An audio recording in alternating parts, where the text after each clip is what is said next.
नमस्कार, आवाज समाचार में आपका स्वागत है। मैं हूं मनोज श्रीवास्तव। खबरों की शुरुआत करते हैं इस वक्त की हेडलाइंस के साथ।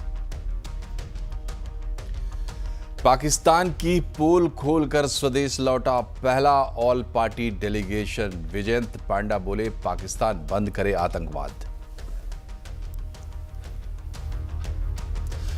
विपक्षी पार्टियों ने एक बार फिर की संसद का विशेष सत्र बुलाने की मांग। पीएम मोदी को लिखा पत्र, लेकिन सूत्रों के मुताबिक केंद्र सरकार का ऑपरेशन सिंदूर पर विशेष सत्र बुलाने से इनकार। 6 जून से दुनिया के सबसे ऊंचे रेलवे ब्रिज पर दौड़ेगी ट्रेन। प्रधानमंत्री करेंगे उद्घाटन। कटरा से श्रीनगर के लिए वंदे भारत को भी दिखाएंगे हरी झंडी।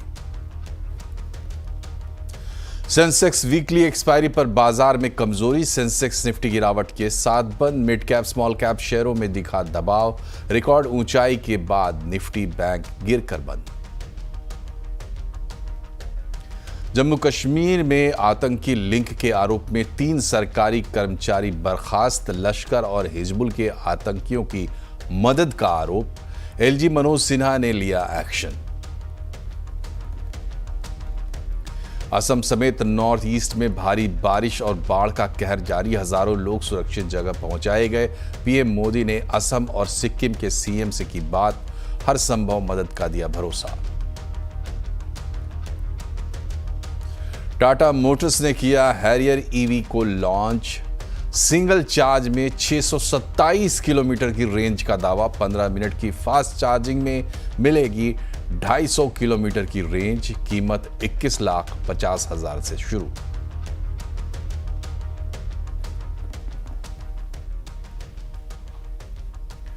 ऑपरेशन सिंदूर को लेकर पाकिस्तान की झूठी कहानी को विदेशों में बेनकाब करके multi party delegation, all party delegation का पहला ग्रुप आज भारत वापस लौट आया है। बीजेपी सांसद विजयंत पांडा के नेतृत्व में 4 देशों कुवैत, सऊदी अरब, बहरीन और अल्जीरिया की अपनी यात्रा पूरी करने के बाद प्रतिनिधिमंडल भारत लौटा है। सभी 4 देशों में विशेष रूप से अल्जीरिया ने आतंकवाद के खिलाफ भारत के जीरो टॉलरेंस के रुख का समर्थन किया है। बीजेपी सांसद विजयंत पांडा के नेतृत्व वाला सर्वदलीय प्रतिनिधिमंडल विदेश मंत्री जयशंकर को अपनी रिपोर्ट सौंपेगा। प्रधानमंत्री मोदी भी ऑपरेशन सिंदूर पार के तहत विदेश दौरा करने वाले प्रतिनिधियों से मिलेंगे। 9 या 10 जून को ये मुलाकात हो सकती है। जो इकोनॉमिक सैंक्शंस भी हम किए हैं, व्यापार पर, वीज़ाज पर, शिपिंग, पानी पर, ये हम कर रहे हैं। उद्देश्य है हमारा कि पाकिस्तान उसके गलत नीतियों को बदलाए और आतंकवाद को जो खुल्लम खुल्ला वो समर्थन करते हैं उसको बंद करें। वहीं डेलीगेशन की सदस्य और डीएमके सांसद एमके कनिमोजी ने इस अभियान को काफ़ी सफल बताया है और उन्होंने कहा है कि डेलीगेशन सफलतापूर्वक आतंकवाद पर पाकिस्तान को बेनकाब कर पाया है। In Parliament we can have heated arguments, but when it comes to the case of India, we stand as one. We can be, people of India. We can be chosen representatives, whoever it is. We stand together is what the message we brought, and we go back with that message. तो delegation पर गए राष्ट्रदूत अब वापस लौटने लगे हैं। आवाज़ अड्डा में हम इसी पर आज बड़ी चर्चा करेंगे। देश पहले दल पीछे 7:57 पर जरूर जुड़िए।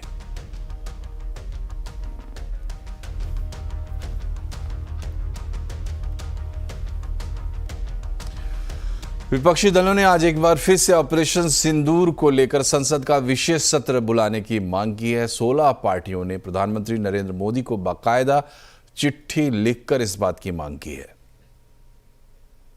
डिप्लोमेटिक फ्रंट पर कितने वर्षों से प्रधानमंत्री जी सारे देशों में गए, मिले लोगों से, और जो उनके तथाकथित फ्रेंड हैं मिस्टर ट्रंप, उन्होंने समझौता की घोषणा कर दी। ये चीज़ें हैं जो चिंता की बात है। हिंदुस्तान जैसी दुनिया की सबसे बड़ी डेमोक्रेसी और बड़े देश के लिए जब ये हो कि ऐसा लगे लोगों को कि जैसे हमें फोर्स किया जा रहा है कि रोको, इमीडिएट एंड कंप्लीट, तो ये चिंता की बात है और इसका चर्चा होना आवश्यक है, क्योंकि देश का सारी दुनिया में सम्मान गिरा है ट्रंप की इस घोषणा से। इस पर चर्चा होना आवश्यक है और पार्लियामेंट का सेशन बुलाना बहुत आवश्यक है। As a community, as a nation, we are hurt. Who will give a message? Parliament. Honorable Prime Minister, if Parliament is convened, summoned for this, we'll speak in one language. When our CDS says, I'm not concerned about how many, why? This why? ये पीड़ा है पूरे देश की। ये कहां चर्चा होगी? सोशल मीडिया पे नहीं होगी, टेलीविजन डिबेट्स में नहीं होगा, संसद है। अपोजिशन पार्टी देश की जनता की असली आवाज है। अगर हम चाहते हैं कि देश में जो हुआ है उसके लिए स्पेशल सेशन, एक विशेष सत्र बुलाकर चर्चा हुई, तो लोकतंत्र की प्रतिष्ठा रहेगी और देश की जनता को सच पता चले। अगर प्रेसिडेंट ट्रंप से कहने से आप युद्ध विराम कर सकते हो, तो देश की जो मुख्य अपोजिशन पार्टी के कहने से आप स्पेशल सेशन क्यों नहीं बुला रहे हो? लेकिन ऑपरेशन सिंदूर पर संसद का विशेष सत्र बुलाने की मांग पर केंद्र सरकार ने भी रुख साफ कर दिया है। सूत्रों के मुताबिक सरकार ने विपक्षी दलों की इस मांग को अभी के लिए खारिज कर दिया है। सरकार का मानना है कि जुलाई में संसद का मॉनसून सत्र होने ही वाला है, ऐसे में विशेष सत्र बुलाने का कोई खास मतलब नहीं है। प्रधानमंत्री नरेंद्र मोदी 6 जून को कश्मीर जाएंगे। प्रधानमंत्री वहां चिनाब नदी पर बने दुनिया के सबसे ऊंचे रेल ब्रिज का उद्घाटन करेंगे। पेरिस के एफिल टावर से भी ऊंचा ये रेल ब्रिज कश्मीर घाटी को रेल नेटवर्क से जोड़ेगा। केंद्रीय मंत्री जितेंद्र सिंह ने एक्स पर एक पोस्ट करके चिनाब नदी के ब्रिज का वीडियो शेयर किया है और कहा है कि इतिहास बनने जा रहा है, बस 3 दिन बाकी हैं। दुनिया का सबसे ऊंचा रेलवे पुल शक्तिशाली चिनाब ब्रिज जम्मू और कश्मीर में खड़ा है। ये Udhampur Srinagar Baramulla railway link USBRL का हिस्सा है। प्रकृति की सबसे कठिन परीक्षाओं को झेलने के लिए ये बनाया गया है और ये भी जानकारी मिल रही है कि इसी मौके पर प्रधानमंत्री कटरा से कश्मीर के लिए वंदे भारत ट्रेन को भी हरी झंडी दिखाएंगे।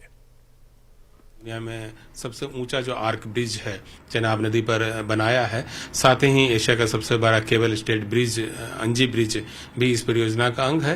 तो ये सभी बन करके तैयार हैं। हम लोगों ने जम्मू से श्रीनगर के बीच वहां के मौसम और तापमान को ध्यान में रखते हुए 2 नए विशेष प्रकार के वंदे भारत एक्सप्रेस का भी निर्माण किया है और ये दोनों गाड़ियां भी अब जम्मू और श्रीनगर के में रखी हुई है और इनका परिचालन जो है वह शीघ्र ही चालू करने की योजना है हमारी। इधर महाराष्ट्र में बकरीद को लेकर सियासी घमासान शुरू हो गया है। मुख्यमंत्री देवेंद्र फडणवीस सुरक्षा को लेकर अधिकारियों के साथ मीटिंग्स कर रहे हैं। वहीं बीजेपी नेता नीतीश राणे ने मुस्लिम समुदाय को वर्चुअल बकरीद मनाने की सलाह दी है। राणे ने कहा है कि जब हिंदू त्यौहार वर्चुअली मना सकते हैं तो बकरीद क्यों नहीं मन सकती। उन्होंने धमकी देते हुए कहा है, ये किसी के अब्बा का लाहौर नहीं है, ये हमारा हिंदू राष्ट्र है। जो नियम हिंदू त्योहारों को लगाया जाता है, फिर वही नियम अभी बकरीद के टाइम क्यों लगाया नहीं जाता है? तभी इनको बकरी काटने का परमिशन क्यों देना चाहिए? हम भी जब हिंदुओं को किसी भी तरीके का नियम लगाया जाता है, हमको बोला जाता है ड्राई होली मनाओ, रंग इस्तेमाल मत करो, हम ड्राई होली खेलते हैं। पटाखे मत बजाओ 10 बजे के बाद, तो हम पटाखे नहीं बजाते।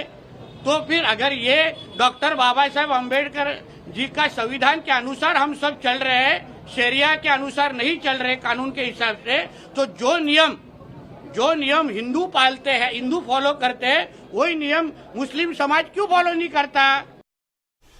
और अब इस पर प्रतिक्रिया भी आई है। समाजवादी पार्टी के नेता अबू आजमी ने बीजेपी पर मुस्लिम विरोधी राजनीति का आरोप लगा दिया है। उन्होंने कहा है कि जो लोग बिना सोचे समझे बयान दे रहे हैं उन्हें संविधान की समझ होनी चाहिए। सोसाइटी जब एनओसी देगी तो बकरे कटेंगे वहाँ पर, ये पहले से हो रहा है। तो ये लोग क्रिटिसाइज कर रहे हैं कि सोसाइटी एनओसी देने ना पाए। ये क्रिश सुमैया हैं, कुछ और लोग हैं, नीतीश राणे हैं, इनके पास कोई काम नहीं है सिवाय इसके। बेचारे जो है ना सिर्फ 24 घंटे इसी काम में लगे रहते हैं कि हिंदू मुस्लिम करते रहो। हमने समझाया कुछ लोग माहौल ख़राब कर रहे हैं, ज़रा उनको रोकिए आप। और जिस तरह से पहले आपने कुर्बानी करवाई है उससे होना चाहिए। सोसाइटीज़ के अंदर अगर एनओसी है तो म्यूनसिपलिटी को उनको परमिशन देना ही चाहिए। ये सारी बात हुई है। इधर देश का उत्तर पूर्वी इलाका नॉर्थ ईस्ट इस समय बारिश से भारी तबाही का शिकार हो रहा है। पूरे पूर्वोत्तर में बाढ़ की वजह से लाखों की संख्या में लोग दिक्कतों का सामना कर रहे हैं। बाढ़ और भूस्खलन की वजह से 36 लोग अब तक अपनी जान गंवा चुके हैं। वहीं नॉर्थ ईस्ट के राज्यों में 5 लाख से ज़्यादा लोगों को सुरक्षित स्थानों पर पहुंचाया गया है या वो किसी न किसी तरह से बाढ़ से प्रभावित हुए हैं। पूर्वोत्तर की बाढ़ की वजह से सबसे ज़्यादा नुकसान असम में हुआ है। असम में स्थिति गंभीर बनी हुई है। 20 से ज़्यादा ज़िलों में करीब 5.5 लाख लोग बाढ़ से प्रभावित हुए हैं। मौसम विभाग ने राज्य के कई हिस्सों में और बारिश का पूर्वानुमान भी दिया है। इस बीच प्रधानमंत्री नरेंद्र मोदी ने असम के मुख्यमंत्री हिमंता बिस्वा शर्मा से फ़ोन पर बातचीत की और बाढ़ की स्थिति की जानकारी ली। उन्होंने केंद्र की तरफ से हर संभव मदद का भरोसा भी दिलाया है। टूरिज्म और हेल्थ सेक्टर के लिए अच्छी खबर है। सूत्रों के मुताबिक होटल और हॉस्पिटल जैसे कुछ चुनिंदा सर्विसेज को म्यूचुअल क्रेडिट गारंटी स्कीम में शामिल किया जा सकता है। इससे इन बिजनेसेस को आसानी से फंडिंग मिल पाएगी। घरेलू मैन्युफैक्चरिंग को बढ़ावा देना भी इस स्कीम का एक मकसद है। ये स्कीम जनवरी में लॉन्च की गई थी। डिटेल बता रहे हैं आलोक प्रियदर्शी। बिल्कुल, देखिए, देश में मैन्युफैक्चरिंग सेक्टर को बढ़ावा देने के लिए सरकार ने इस साल जो एक mutual credit guarantee scheme launch की थी, इसका दायरा बढ़ाने पर विचार चल रहा है। सीएनबीसी आवाज को सूत्रों से जानकारी मिली है कि हेल्थ और टूरिज्म जैसे कुछ चुनिंदा सेक्टर को इस स्कीम में शामिल किया जा सकता है ताकि लोकल मैन्युफैक्चरिंग को और बढ़ावा दिया जा सके। दरअसल जो माना जा रहा है कि इस सेक्टर में जो खासतौर से इन्वेस्टमेंट होता है उसमें हैवी मशीनरी, अप्लायंसेस और स्पेशलाइज्ड बेड जैसी चीजें होती हैं जो कि लोकल मैन्युफैक्चर से ही अक्वायर किया जाता है। लिहाजा सरकार को लगता है कि अगर इन सेक्टर्स को भी इस स्कीम में शामिल किया जाता है तो ये सेक्टर्स को आसानी से कर्ज मिल सकेगी और इन तमाम चीज़ों में अगर वो इन्वेस्ट करते हैं तो इससे लोकल मैन्युफैक्चरिंग को बूस्ट मिलेगा। दरअसल इस स्कीम को इस साल के शुरुआत में यानी कि जनवरी में लॉन्च किया गया था, जिसमें 100 करोड़ रुपए तक का लोन देने की व्यवस्था की गई थी। और इस स्कीम की खास बात यह थी कि शुरुआती जो पहला साल है उसमें कोई भी ब्याज नहीं लगता था और उसके बाद अगले 3 साल तक सिर्फ 1.5% का ब्याज देना पड़ता है और ये स्कीम पूरी तरह से कोलेटरल फ्री है। तो कुल मिलाकर जो मैन्युफैक्चरिंग सेक्टर्स को लेकर सरकार स्कीम लेकर आई थी उसमें कुछ सिलेक्टेड सेक्टर्स को शामिल करने पर विचार चल रहा है। डीपीआईटी की इस प्रपोजल पर वित्त मंत्रालय विचार कर रहा है। और टाटा मोटर्स ने आज अपनी एसयूवी हैरियर का ईवी वर्जन लॉन्च किया है। कंपनी का दावा है कि ये एसयूवी एक चार्ज में 627 किलोमीटर तक का सफ़र तय कर पाएगी। सिर्फ 15 मिनट की फास्ट चार्जिंग में 250 किलोमीटर की रेंज मिलेगी। 6.3 सेकंड में ये गाड़ी 0 से 100 किलोमीटर प्रति घंटे की रफ्तार पकड़ लेगी। इसमें डुअल मोटर ड्रिफ्ट और बूस्ट मोड दिए गए हैं, साथ ही 6 टेरेन मोड भी दिए गए हैं। सैंड, रॉक क्रॉल और एक कस्टम मोड शामिल है। हैरियर ईवी में ऑटो पार्क असिस्ट और रिमोट पार्किंग के लिए समन मोड दिया गया है। इसके अलावा 14.5 इंच का Samsung neo OLED infotainment system दिया गया है। इसमें डॉल्बी एटमॉस के साथ JBL Black 10 स्पीकर ऑडियो दिया गया है। इसमें मैपल्स ऑटो ईवी नेविगेशन भी मिलेगा। हैरियर ईवी की शुरुआती कीमत 21,49,000 रुपए से शुरू होती है। मुझे लगता है कि शॉर्ट टर्म में करंट प्रोडक्ट्स को और बैरियर फ्री बनाकर और ये नए सेगमेंट पे जो हम एंटर किए हैं इससे हमें डेफिनेटली वॉल्यूम ग्रोथ मिलेगा और मार्केट शेयर ग्रोथ, और मिड टू लॉन्ग टर्म में 18 महीने और उसके बियॉन्ड और नई तरीके की प्रोडक्ट आएंगी जो बिल्कुल इलेक्ट्रिक की प्रोडक्ट्स होंगी, जो सिर्फ इलेक्ट्रिक की टॉप हैट्स होंगी, ऐसा मैं बोलूँगा। तो ये सारे प्लान के साथ मुझे लगता है कि हम लोग और इकोसिस्टम में चार्जिंग में जो हम काम कर रहे हैं, ये सब लेकर मुझे लगता है हम अपने फर्स्ट मूवर एडवांटेज को यूज़ कर पाएंगे और मिड टू लॉन्ग टर्म में हम 50% मार्केट शेयर के एस्पिरेशन को कायम रख पाएंगे। इधर अमेरिका के वाणिज्य मंत्री हावर्ड लुटनिक का भारत को लेकर चौंकाने वाला बयान सामने आया है। उन्होंने भारत के रूस से हथियार खरीदने पर आपत्ति जताई है। एक इंटरव्यू में लुटनिक ने कहा कि भारत सरकार ने कुछ ऐसी चीज़ें की हैं जो अमेरिका को बुरी तरह से प्रभावित करती है। उन्होंने उदाहरण देते हुए कहा कि आप आमतौर पर रूस से अपना सैन्य उपकरण खरीदते हैं। अगर आप रूस से अपने हथियार खरीदने जा रहे हैं तो ये अमेरिका को परेशान करने का एक तरीका है। There were certain things that the Indian government did that generally rubbed the United States the wrong way. For instance, you generally buy your military gear from Russia. That's a way to kind of get up, under the skin of America if you're going to buy your armaments from Russia. So I think India is starting to move towards buying the military equipment from the United States, which then goes a long way. और यहाँ एक छोटा सा break, तुरंत हाजिर होते हैं, बने रहिए हमारे साथ।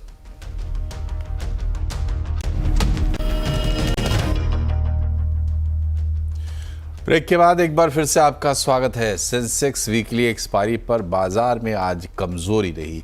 कारोबारी हफ्ते के दूसरे दिन बाजार में सेंसेक्स निफ्टी गिरावट के साथ बंद हुए हैं। सेंसेक्स 636 पॉइंट गिरा और 80,738 पर बंद हुआ।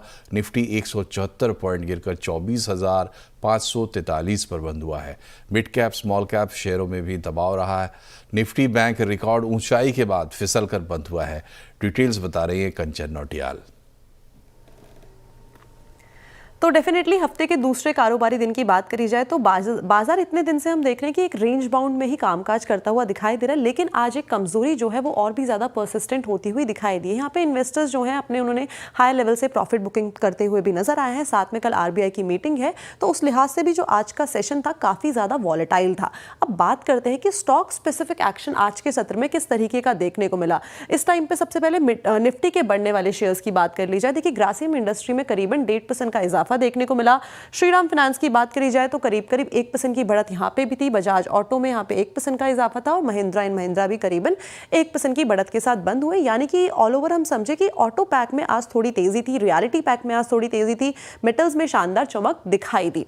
अब बात करते हैं गिरने वाले शेयर्स की। देखिए, अडानी पोर्ट्स में यहाँ पे करीब 3% की कमजोरी देखने को मिली। वॉल स्ट्रीट जर्नल की एक रिपोर्ट थी, जिसके बाद अडानी शेयर्स में आज थोड़ा सा हमें जो माहौल है वो पस्त देखने को मिला। अडानी प्राइसेस भी करीबन 2% की कमजोरी के साथ बंद हुआ है। कोल इंडिया की बात करी जाए तो यहाँ पे भी अप्रोक्सीमेटली 2% की गिरावट है और बजाज फिनसर्व भी करीब 2% की गिरावट के साथ बंद हुआ है। मिड कैप की तरफ नजर डालते हैं। देखिए, मिड कैप ने आज भी जो परफॉर्मेंस दिया है वो पॉजिटिव साइड में ही दिया है। कोचिन शिपयार्ड, देखिए अच्छे खासे यहाँ पे मूव देखने को मिले हैं, करीबन 6% के। इनफैक्ट जो पूरा डिफेंस सेक्टर था वहां पे जो मूव थे वो काफी शानदार थे। हिंदुस्तान जिंक में 4.25% की तेजी देखने को मिली है। प्रेस्टीज एस्टेट की बात करी जाए तो करीबन 3% का अपसाइड यहाँ पे रहा है। और कैपिटल मार्केट में से BSE ने अच्छे नंबर यानी कि अच्छे गेन 3% की बढ़त के साथ आज क्लोजिंग दी है। लूजिंग स्ट्रीक की बात कर लेते हैं कि इस टाइम पे मिड कैप के कौन से शेयर्स हैं गिरावट के साथ बंद हुए हैं। देखिए, येस बैंक यहाँ पे ब्लॉक डील थी, जिसके बाद ये गिरावट देखने को मिली है। ओला में एक ब्लॉक डील थी, जिसके बाद ये गिरावट आई है। सुजलॉन की बात करी जाए तो यहाँ पे इसी तरीके के मूव्स हमें 4.5% की कमजोरी यहाँ देखने को मिली है। वोडाफोन आइडिया में भी ये इसकी जो मुश्किलें हैं वो और भी ज़्यादा बढ़ती जा रही है। अप्रूवल नहीं मिला है सरकार की तरफ से, तो वो सारी का सारा न्यूज़ बस इसमें बना हुआ था, इसके वजह से ये रिफ्लेक्शन आ जाता हुआ दिखाई दिया है। वो भारत में FIIs निवेश बढ़ने की गुंजाइश है। Ionic Wealth by Angel One की रिपोर्ट के मुताबिक FIIs भारतीय पोर्टफोलियो को बढ़ा रहे हैं, साथ ही मिड कैप की तरफ उनका फोकस बढ़ा है। पूरी रिपोर्ट बता रही हैं मिताली जैन। तो पिछले कुछ समय से हमने देखा कि एफआईआईज़ की भारत में बिकवाली का दौर शुरू है, लेकिन एक तरफ जहाँ इमर्जिंग मार्केट एक्सक्लूडिंग चाइना हम देखें तो एक्सपोजर 30% है, वही इंडिया का ये जो एक्सपोजर है 18.8% तक सीमित है। मतलब looking at the Indian growth story, angel one का कहना है कि हमारे पास और ज़्यादा पोटेंशियल है एफआईआईज़ को अकोमोडेट करने का। फिलहाल एफआईआईज़ का इन्वेस्टमेंट कहाँ कहाँ है उस पर नज़र डालें तो चाइना में अभी 4.3% है, इंडिया में 18.8%, इमर्जिंग मार्केट एक्सक्लूडिंग चाइना देखें तो 30% है, जापान में 31.8%। सबसे ज़्यादा इन्वेस्टमेंट देखें तो Brazil is the leading factor, 58.2% का एफआईआईज़ का एक्सपोजर है यहाँ पे। तो अब सवाल ये उठता है कि क्यों एफआईआईज़ भारत फिर से लौटेंगे।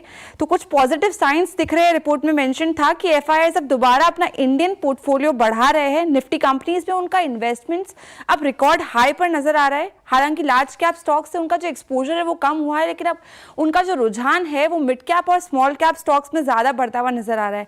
डेटा देखिए हिस्टोरिकली तो 2001 में सिर्फ 20% एफआईआईज़ का पैसा टॉप कंपनीज में था, वो अब बढ़कर 80% में आ गया है। लेकिन लार्ज कैप स्टॉक्स का हम निवेश देखें तो 2015 में सिर्फ 80% का जो एक्सपोजर था वो घट गया है। 2025 मार्च का ये डेटा बताता है कि 76.8% ही रह गया है। तो क्या वजह है एफआईआईज़ के आने और जाने की? तो रिपोर्ट में मेंशन था कि एफआईआईज़ का इन्वेस्टमेंट्स कभी भी मार्केट फंडामेंटल से ज़्यादा जो इंडियन रुपी का डॉलर के साथ मूवमेंट है उस पर ज़्यादा टिकता है।